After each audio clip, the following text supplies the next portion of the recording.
This is the question I've had my civil rights class in this afternoon. It's a good one.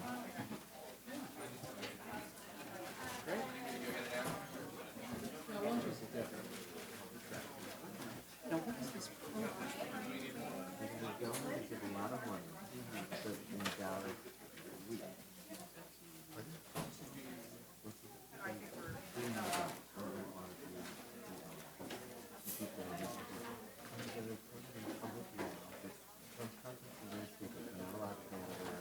right. The ethics was much easier.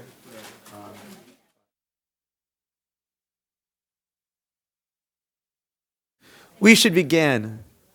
Thank you so much for coming. For those of you I haven't met, my name is Erwin Chemerinsky. I welcome you to the first of many events that will be sponsored by the program in public law, and I don't think we could have a better one to begin with. It's my pleasure to be able to introduce you this afternoon to Elliot Mincberg, who's the Counsel for Investigations and Oversight for the House Judiciary Committee. I've never had the pleasure of introducing someone who I've known for a longer time. I met Elliot exactly 40 years ago when I was a freshman in high school. In fact, Elliot and I went to high school with the new dean, David Levy. He was a senior when Elliot was a sophomore and I was a freshman, so we knew who he was, but he had no idea who we were. Elliot then went to Northwestern University, where he was a national debate champion. He went to Harvard Law School, where he graduated magna cum laude. He then went to the law firm of Hogan and Hartson in Washington, D.C. He became a partner there. He did a great deal of pro bono work, especially through the community service department. He then left his partnership at Hogan and Hartson to pursue a full-time career in public interest law. He became the legal director and vice president for People for the American Way in Washington, D.C., and was the most prominent and most widely respected public interest lawyers in the country. In January of this year, he left People for the American Way to go to the House Judiciary Committee, where I said now he is the Counsel for Investigations and Oversights. He's very much been the point person there for executive privilege.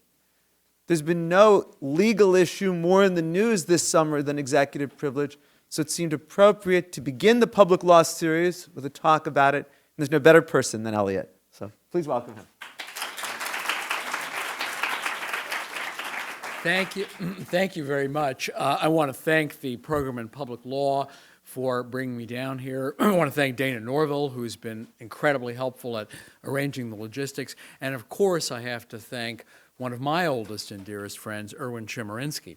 I thank him, first of all, for telling me on the way from the airport that I could keep my tie off and I didn't have to put it on, but also for his friendship and through the many years that we've been together. He traced my career at high school, college, and law school, but didn't mention the fact that he was 1 year behind me in each of those places. In fact, our birthdays are actually 1 year and 1 day apart. Believe it or not, I'm the older one, which you couldn't tell by looking at our hair color.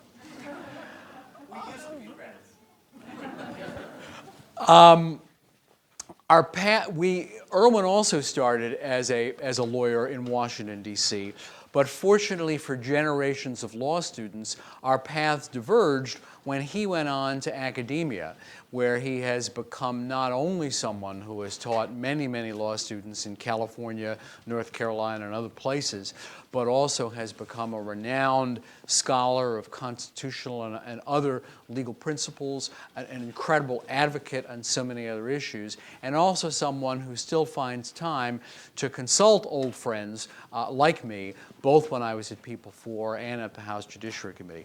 I treasure that friendship and that relationship, and I thank him for bringing me down here today. Now, executive privilege, it is correct, has been in the news a lot lately, but hadn't been very much earlier than that. Executive privilege, of course, refers in general way to particularly to the president's assertion of the ability to keep confidential internal documents or communications for the sake of promoting confidential and frank deliberations involving a president and his advisors. For the 6+ years leading to this one, it hadn't been in the news at all because it hadn't been asserted. There was one small assertion by President Bush in 2001 of executive privilege, but other than that, not at all. And that was because, as Senator Leahy has recently revealed, the Vice President made clear to Republicans in Congress that there would be no subpoenas issued by Congress to the administration, and indeed there weren't until 2007. That changed in 2007 when actual oversight actually began of this administration for the first time since it began. Whether it's issues relating to contracting in Iraq, the Walter Reed medical scandal, the Pat Tillman death, to take three examples that don't involve the Judiciary Committee, or to take examples that do involve us, the scrutiny that's occurred over presidential signing statements, the performance of the Civil Rights Division, national security letters by the FBI, or the U.S. Attorney scandal. There has been vigorous oversight since January in a way that hasn't occurred prior to that. Now, for the most part, that has not produced assertions of executive privilege. For the most part, we've been able to conduct our oversight without subpoenas and without vigorous assertions of executive privilege. But in some instances, those two words have come to the fore again. And I'm going to focus today in particular on executive privilege with a capital E relating to presidential assertions of privilege by or on behalf of the president. And I'll talk about three controversies, one in particular, the U.S. Attorney controversy, where it has reared its head the most significantly and will continue to do so. The other two I want to mention in passing are, first, the Pat Tillman controversy that I alluded to before, where there is what we might call a nascent executive privilege controversy brewing. Congressman Waxman and his Oversight Committee has been pushing for revelations of information from the White House. They've been able to work things out so far, but for example, the committee is asked to talk to several former White House officials. That's been allowed on a provisional basis, but the White House is reserving the right to assert executive privilege, and therefore it may rear its head there in a more direct way. The second area where it's been a bit more specific has been the controversy about the NSA and FISA. Frankly, even under Republican control of Congress, there have been efforts to get information about the warrantless wiretapping program, about what's happened since January when the program has moved in some way under the FISA court, and those efforts have met with, to put it mildly, limited success. There's been a subpoena, as many of you know, issued by the Senate Judiciary Committee on that subject. The Speaker of the House, Nancy Pelosi, and the Majority Leader in the Senate, Senator Reid, have written to the White House saying, particularly if we are expected to consider the White House's proposals to change FISA, we expect to get this information as part of our oversight and legislative work. So far, haven't gotten it. We're hopeful that it'll happen, but assertions of executive privilege as well as claims about national security have already begun to happen in that area, and we're likely to see them again, particularly when the administration makes a formal response to the subpoenas by Senator Leahy's committee on that issue. But the area where executive privilege has clearly been the most in the news and the most active has been with respect to the U.S. Attorney investigation and the U.S. Attorney controversy. Now, you can get lots more information on that by going to the House Judiciary Committee website, including both the report and the memorandum that was done in conjunction with the contempt proceedings, which I'll talk about in just a couple of minutes. But let me give you a little bit of background to set the setting for the fights about executive privilege. In 2006, 9 U.S. attorneys were fired by this administration, 7 on Pearl Harbor Day on December 7th, 2006. Not for misconduct, not for ethical issues, and despite the fact that they are of the same party that is in the White House. The Congressional Research Service concluded that this was unprecedented, that indeed in the 10 years prior to 2000, I'm sorry, that in the 25 years prior to 2006, only a total of 10 U.S. attorneys had similarly been fired. So this was quite significant. And indeed, our investigation has demonstrated already that there has been significant evidence of wrongdoing relating to the U.S. attorney firing and related issues. I'll mention several of the areas in particular. First, misstatements and misrepresentations to Congress about what happened and why. We began in 06 and 07 hearing that this was a simple routine personnel issue that occurred from justice, and later found that this was a process that stretched over 2 years within the administration, beginning in early 05, directly involving the White House and White House personnel. Second, we've seen evidence of violation of civil service rules with respect to the hiring of career U.S. attorneys, and with respect to the Presidential Records Act, where our investigation, among others, has uncovered the fact that there was significant email by White House officials using RNC email accounts, but which indeed dealt with official White House business, many of which have apparently been destroyed in a way that violates the Presidential Records Act, we and Congressman Waxman now believe.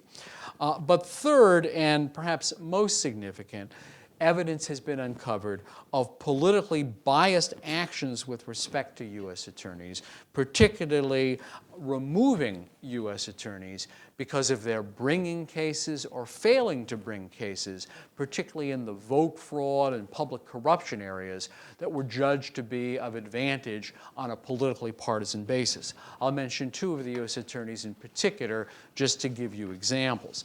David Iglesias was the U.S. attorney in New Mexico. He was the person on whom the famous movie involving Tom Cruise and Jack Nicholson was based on a court-martial at Guantanamo.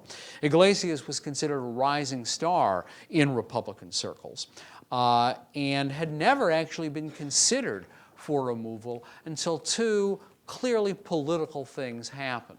One was, despite the fact that he was one of the leaders nationwide in giving continuing legal education to U.S. attorneys on vote fraud issues, he received a huge amount of criticism from the Republican Party in New Mexico for failing to bring vote fraud prosecutions after the 04 election with respect to groups that were registering low-income and minority voters who were considered more likely to vote Democratic than Republican. This protest continued for a while. Our testimony from a Justice Department official demonstrated that several high New Mexico Republican officials came to Washington in 06 in an attempt to try to get Mr. Iglesias removed as U.S. Attorney in New Mexico. And indeed, the testimony indicated that they, in the fall of 06, enlisted Karl Rove at the White House and Pete Domenici, the senator from New Mexico, in that effort. And indeed, New Mexico was one of the places where Karl Rove forwarded complaints to the Justice Department about the subject of vote fraud. Even more significantly, in October of 06, there was pressure on Mr. Iglesias to bring what was considered would have been a politically advantageous corruption indictment against Democratic state office holder that would have, it was believed, played an important role in the Heather Wilson race for Congress that was considered to be quite controversial. And indeed, as has been testified to by Mr. Iglesias and confirmed even by these individuals, he received telephone calls directly from Representative Wilson and Senator Domenici basically saying, so, are you going to indict these people or not? Clearly a violation, at least some people have contended, of ethical rules, and indeed both those members of Congress are under investigation by the respective ethics committees at this point on that. But only after those two things happened, only after the complaints from the two representatives and the complaints from New Mexico Republicans about vote fraud, was Iglesias added to the firing list and removed on December 7th. To take another example, John McKay in Seattle, Washington, who had a great reputation, widely praised by, for example, former Deputy Attorney General Comey, who testified before our committee. But he also got complaints from state Republican parties because of the failure to bring complaints relating to the close 2004 gubernatorial election, which was just barely won by a Democratic candidate, and as to which Republicans complained there were vote fraud. We later learned that shortly after those complaints, McKay was added to the first firing list compiled by Kyle Sampson in March of '05. And we know it was on the minds of people at Justice in the White House because when he was up for an interview for a potential federal judgeship in August of 2006, Harriet Miers, then White House counsel, and her deputy interviewed him and asked him specifically about complaints from Republicans in Washington that he had mishandled the election probe in 2004 and 2005. Literally just a few months after that, McKay found himself fired as a U.S. attorney.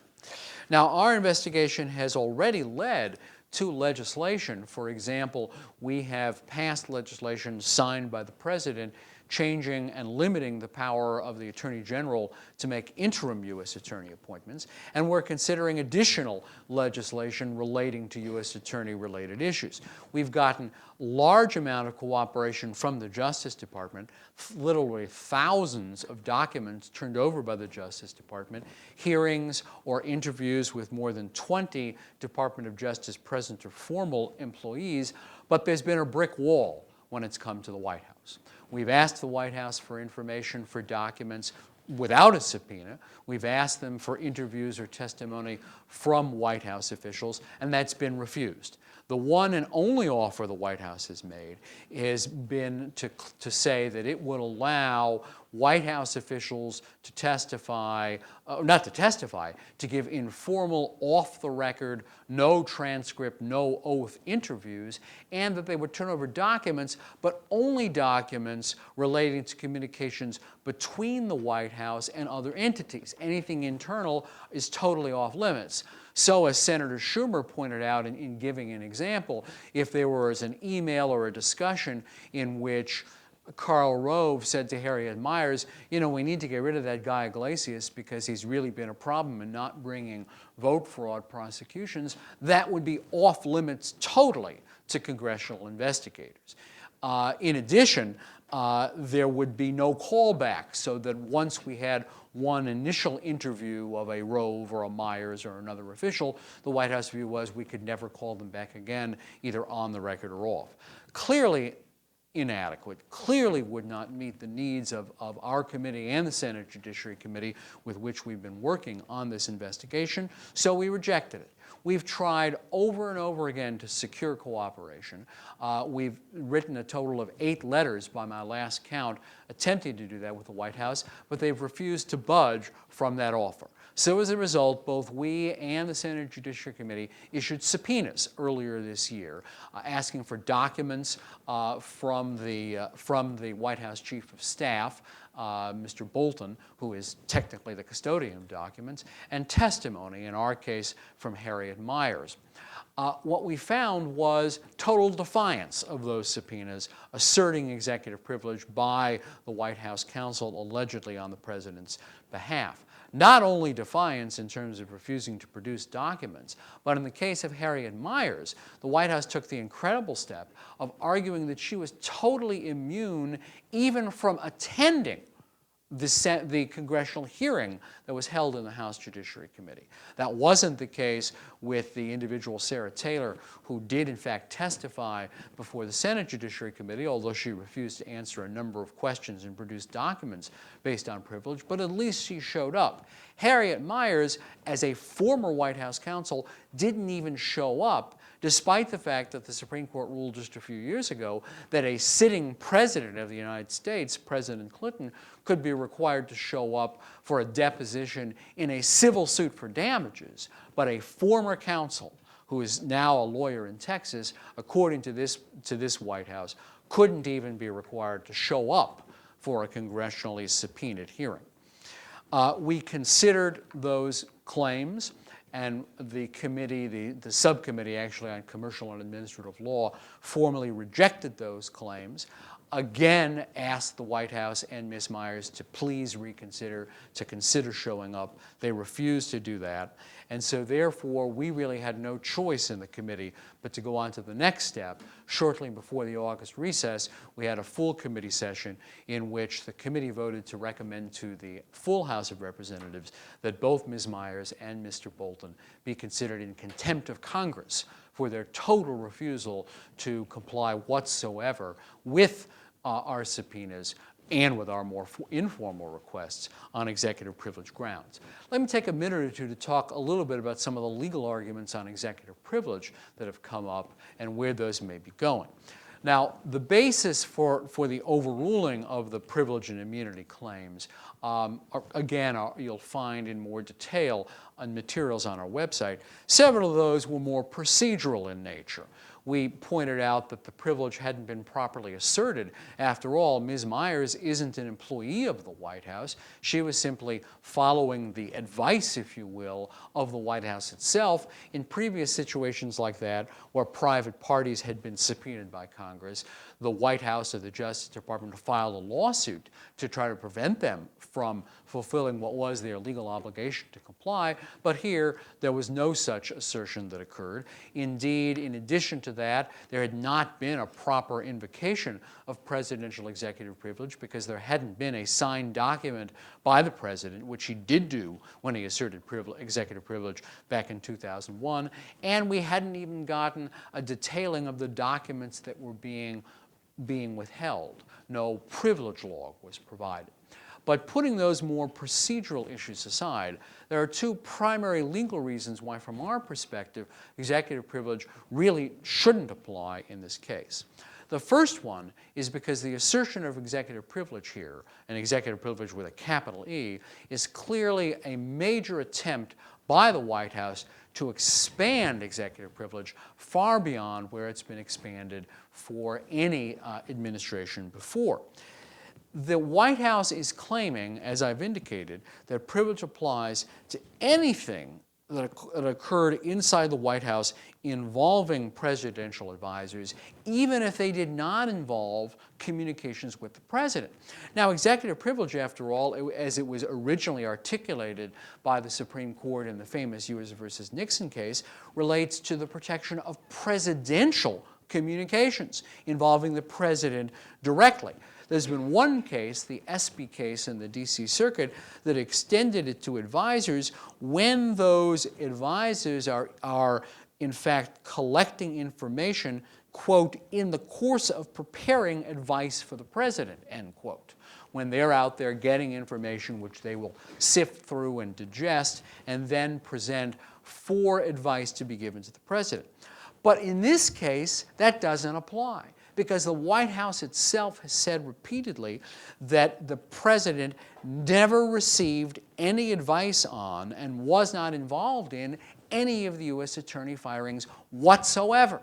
So under those circumstances, where the decision-making seems to have been restricted to the presidential advisor level and the Justice Department level, where there was no advice given to the president, even this one D.C. Circuit decision simply doesn't apply. And the notion of expanding executive privilege with a capital E to cover even advisors who don't advise the president goes far beyond what legal authority exists on this proposition already, and it is an untoward attempt to expand executive privilege in a way that would frustrate significantly both the courts and Congress in what it does in oversight.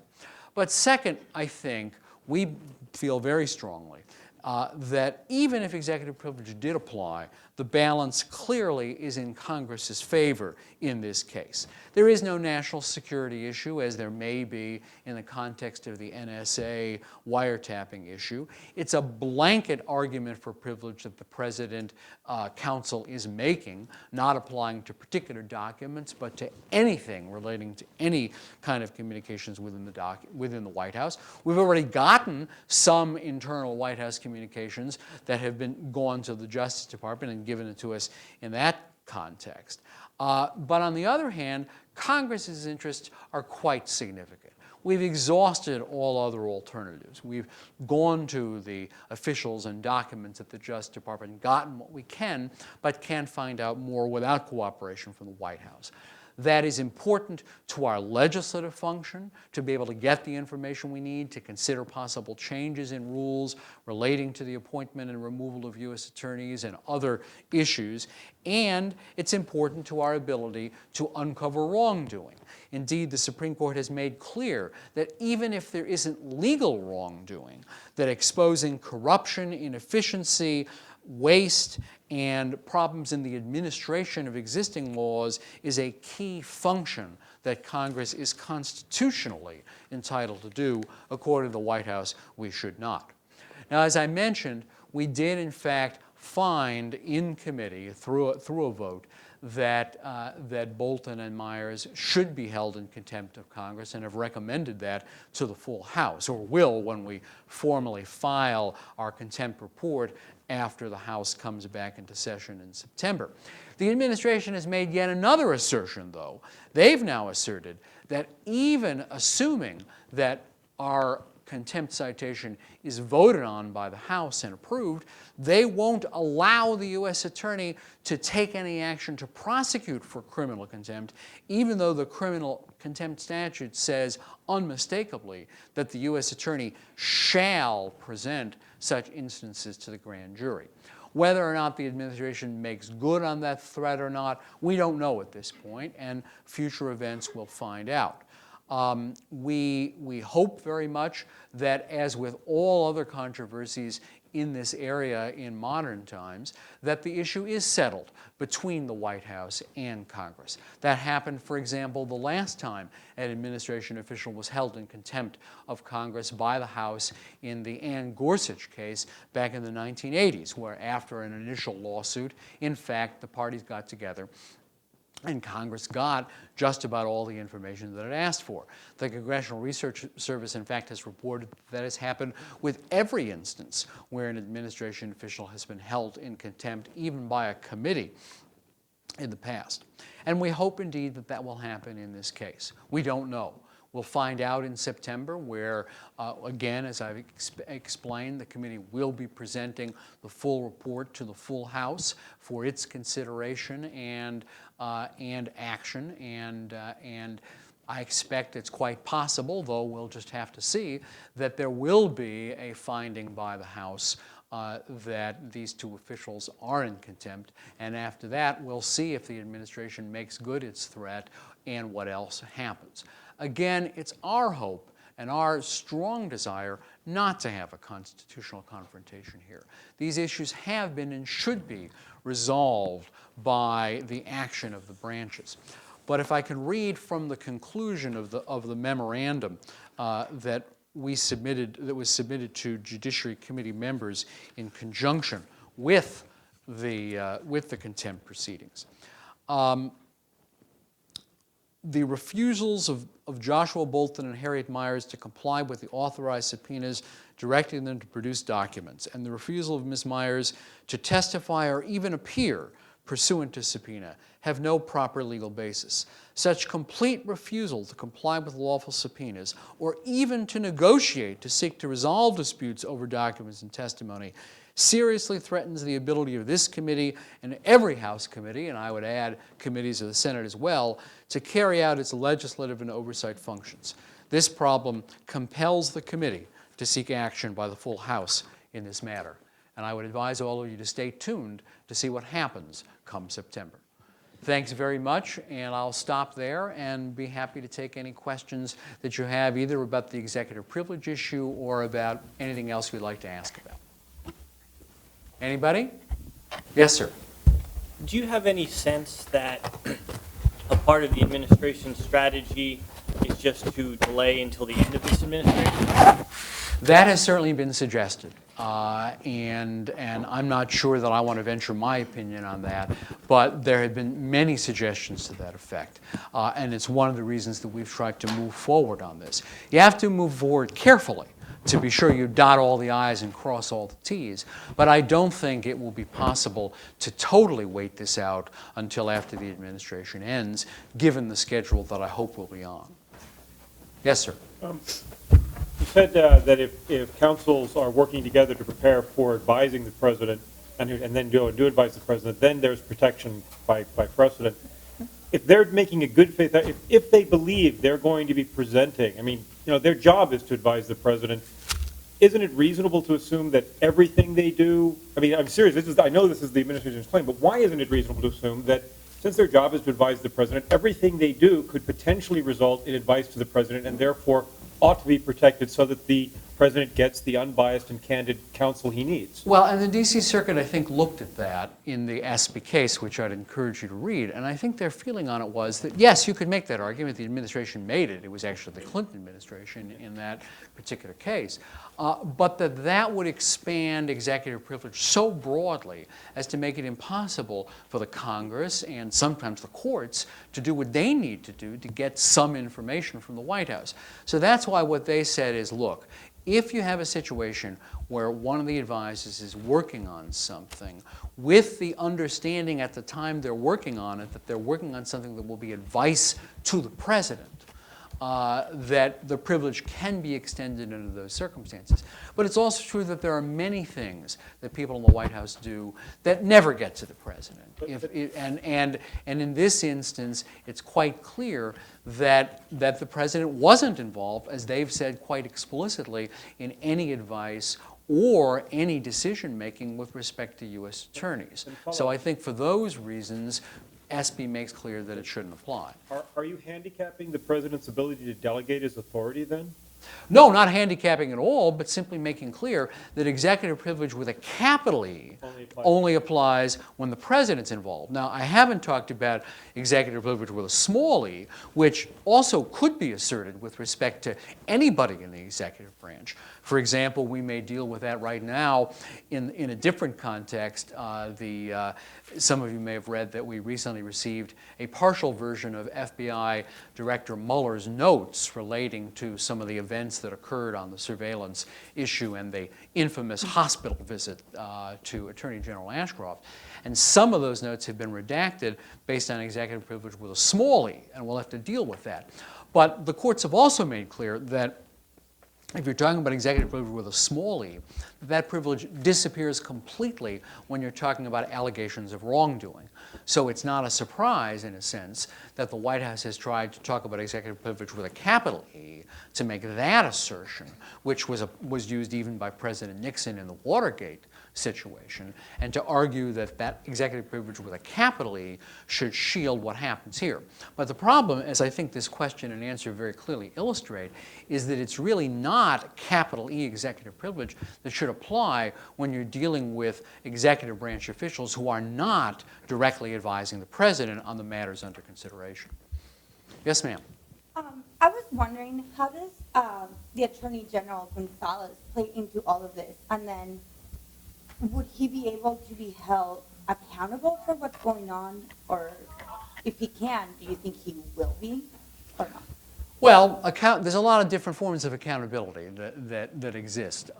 Certainly there's no question that, I haven't talked about it very much, but one of the things our U.S. Attorney investigation has found is that the Attorney General did not do what he should have done in this context.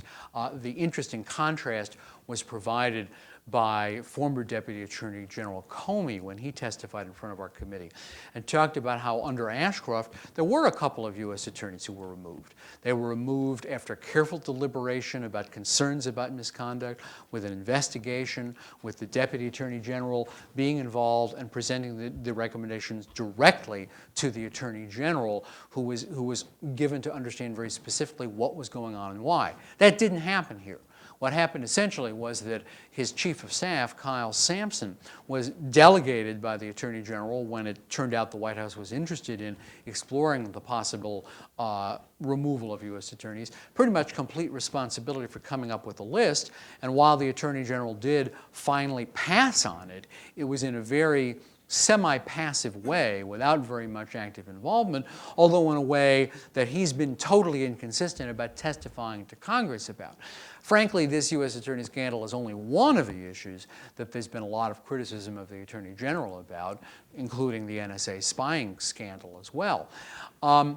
Technically, he serves at the pleasure of the president, and unless impeachment proceedings were brought, he can continue to remain as Attorney General, and the president has made clear that he will remain.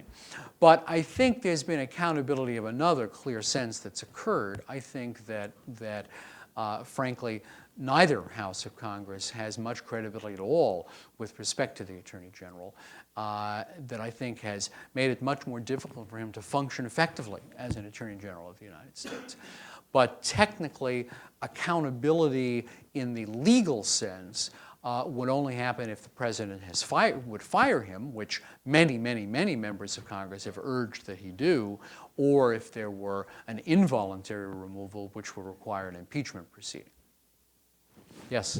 Are there any thoughts on the House that sort of penalize the White House in terms of reducing, like restricting budget things? Because I remember that Emanuel joked about doing that to Cheney when he said that he was really part of the legislature. So Yep. I don't know if you guys were doing. Well, I think that's one of the possible remedies that's available to the Congress. I think our feeling is that it's appropriate to go through the more clearly provided statutory means of statutory criminal contempt and see what happens with that.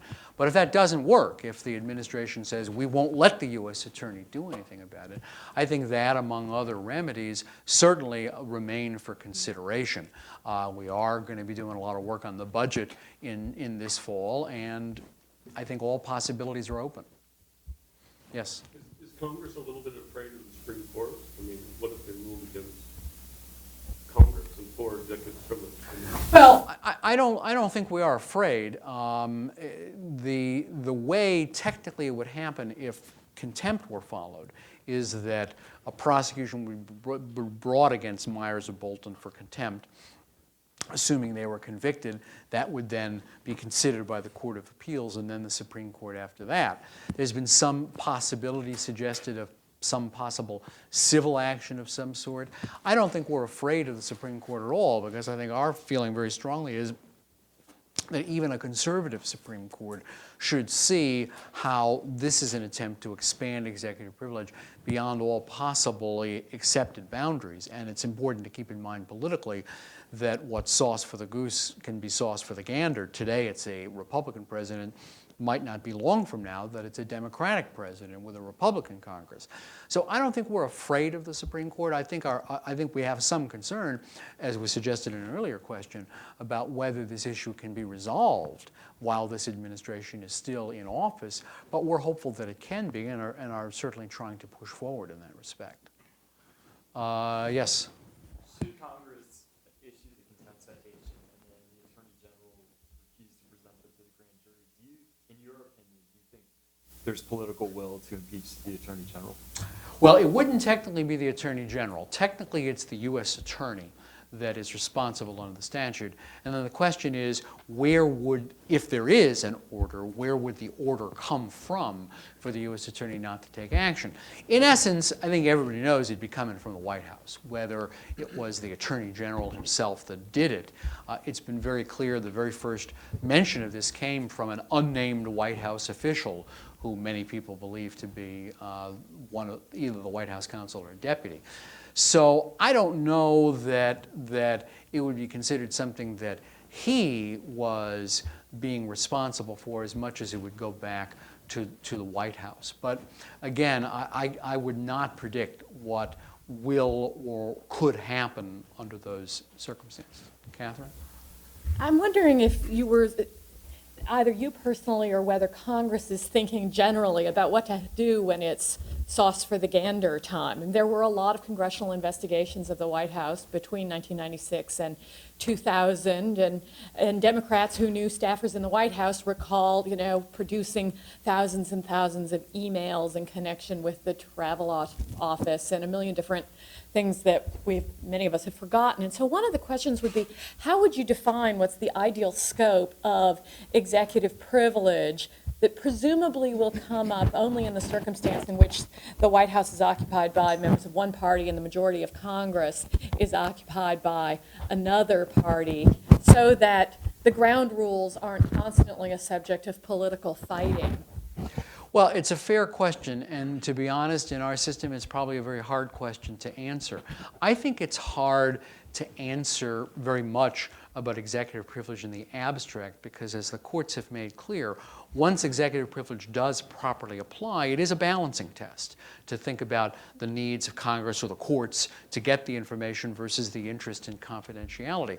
And so I think it's going to be hard to have any kind of general prophylactic rules that can apply in all instances. We did hear testimony in our subcommittee on commercial and administrative law from several of those officials that you mentioned who were subpoenaed under the Clinton administration, and they felt very strongly that this administration had gone much, much further than any had in the past, and I think that was an important thing. I think what we would hope would happen, unfortunately hasn't so far, would be more of a bipartisan commitment in the Congress to doing things in a way that would respect the legitimate interests of the president plus the legitimate interests of the Congress. Unfortunately, so far, and this hasn't gone to the House floor yet, and I'm hopeful that it won't be quite so partisan on the House floor, but so far it has been pretty partisan within our committee, which has, I think, been unfortunate. Although it was interesting, in the contempt process, Representative Sensenbrenner said something that was very interesting. He suggested one possibility that I think is certainly under consideration would be a House resolution directing the General Counsel to file a civil lawsuit trying to set some of these executive privilege boundaries. And I'm hopeful that he meant what he said and that he would support that, and that might be one path to move in the direction that you say. But to be honest, given the politicization that is rampant in Washington, D.C. now, I think there will inevitably be some political aspect of these issues, and I think what we have to hope is that there will be some attempts in Congress, and we're certainly trying to promote this as much as we can, to look beyond the partisan issues that may come up at the more institutional interests. We've tried in our investigation on our side of the aisle to be that way each step of the way. We've made compromises with people when we've issued subpoenas, and for example, right now we have a subpoena pending to the RNC for some of those emails that I referred to that were done by White House officials, and we've agreed essentially to withhold enforcement of that subpoena with respect to some documents that certain kinds of privilege have been asserted with respect to in a much more responsible way than the blanket privilege that the White House has contended.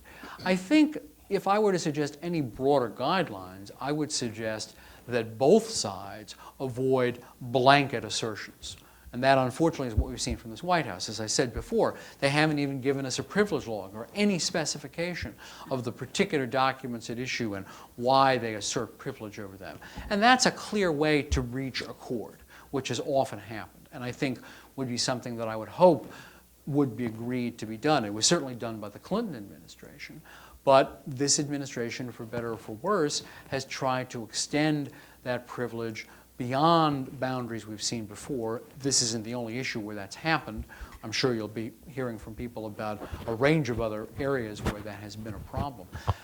So I think my only recipe would be to suggest that there be a genuine attempt, as we've tried to do, to go beyond what's to anybody's political advantage and to look at the institutional interest at stake and to work at some ground rules like providing privilege logs, not making blanket assertions on either side, that I hope would produce a little more rationality here. But whether that'll happen in the climate of Washington is anybody's guess. Yes, sir.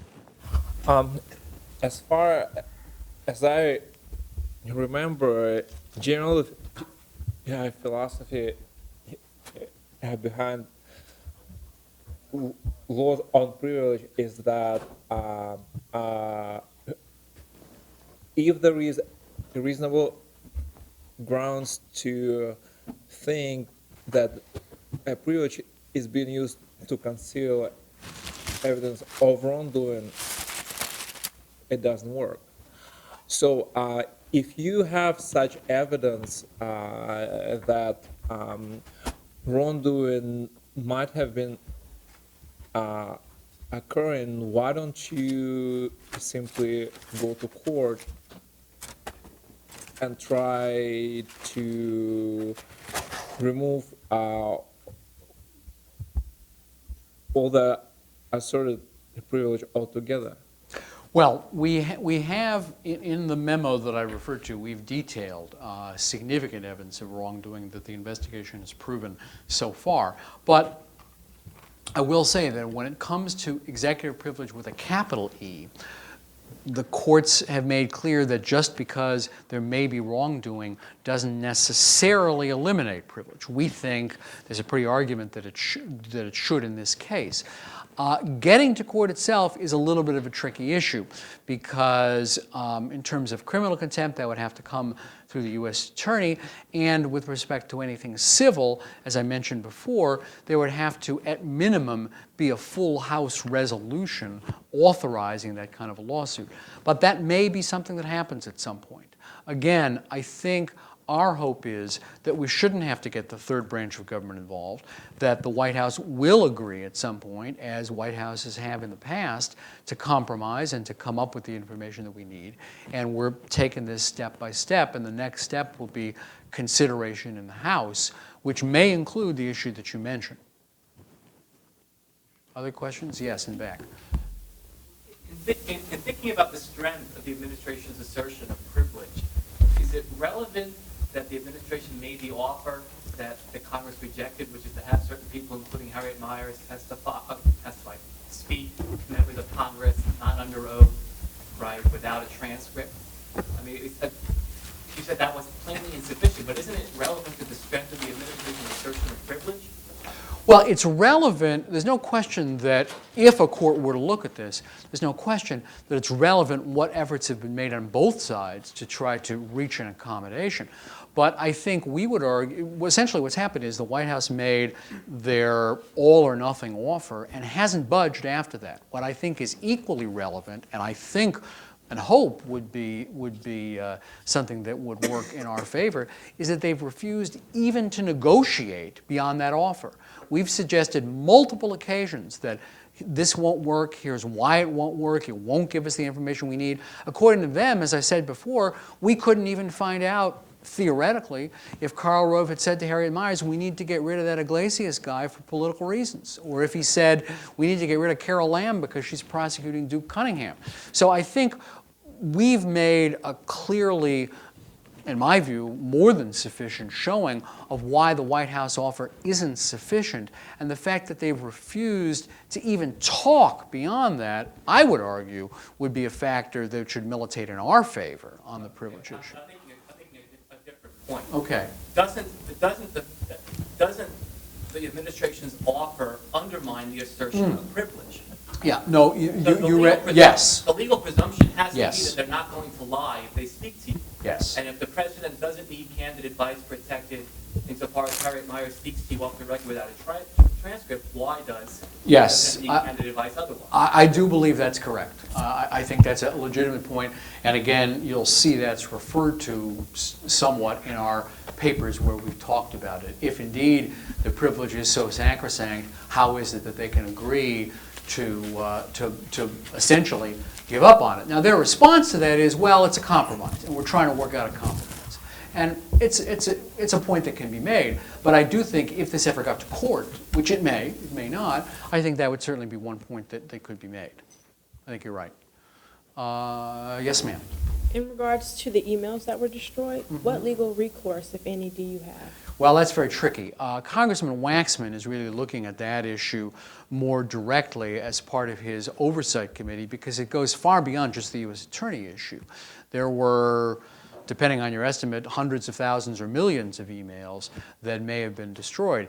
And unfortunately, the Presidential Records Act doesn't have any criminal or other kinds of enforcement in it. And in fact, one of the things that Congress is thinking about is putting in penalties for the Presidential Records Act. But right now there is relatively little in terms of enforcement. There may be, I've heard some theories suggested about violation of other statutes that could be implicated because of violation of the Presidential Records Act. And the argument that the White House has made is that this wasn't quote-unquote deliberate, that what happened was the RNC had provided, as many administrations have before, emails to White House personnel that basically had two functions, that had official governmental functions, but also had more political functions. And the idea was that they would do their political email on the White House, I'm sorry, on the RNC email, but their official governmental email on White House email. It didn't work out that way, in part because the White House was a little bit chintzy about giving official BlackBerries to people. They wound up using the RNC supplied BlackBerries for official business.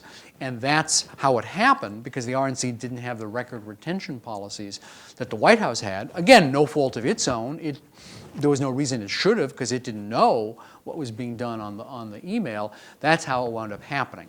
So the recourse is unfortunately somewhat limited, but Congressman Waxman is investigating that, going beyond the U.S. Attorney scandal, and is hopeful to get more facts about what happened and to see what is available. But there may or may not be any real legal recourse, but what it may strongly suggest is a need for Congress to strengthen the Presidential Records Act to try to prevent this sort of thing from happening again. Let me try to get somebody who hasn't asked. Anybody who hasn't asked yet? Okay, we'll go to repeats then. Yes, sir. With all this, do you think there's any connection to the Karl Rove presentation? That's a very difficult question to answer, and I honestly don't know. I mean, it is certainly true that Karl Rove now becomes a former, not a present, White House official, which may weaken in some ways claims that he might make to be immune from testifying, for example. I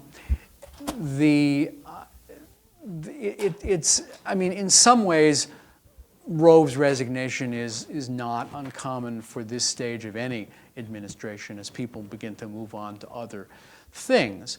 But what I can say is that I don't think the resignation will have the slightest effect on the vigor with which we and the Senate Judiciary Committee pursue this investigation. If anything, as I say, it might weaken his ability to claim total immunity from testifying.